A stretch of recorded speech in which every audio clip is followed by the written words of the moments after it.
আসসালামু আলাইকুম। কুয়েতে খাদেমাত আকমা যারা আছেন আপনাদের নিয়ে একটু কথা বলতে ইচ্ছে হচ্ছে, তাই ইচ্ছে করলো তাই কথা বলা।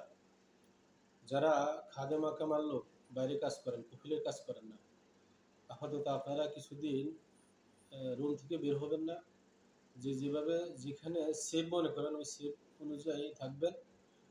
বাইরে একেবারে বের হবেন না, কারণ খাদেম আকামার লোক আকামা আছে কিন্তু ধরলে আর ছেড়তেছে না, ছাড়বে না, ডাইরেক্ট পাঠাই দিবে। 3 দিন বা 4 দিন পরে ডাইরেক্ট পাঠাই দিবে। এই জন্য আপনাদের জন্য পরামর্শ, আপনারা যারা খাদেম আকামার লোক আছেন অবশ্যই বের হবেন না, কিছুদিন অন্তত ডাকা দিয়ে থাকেন।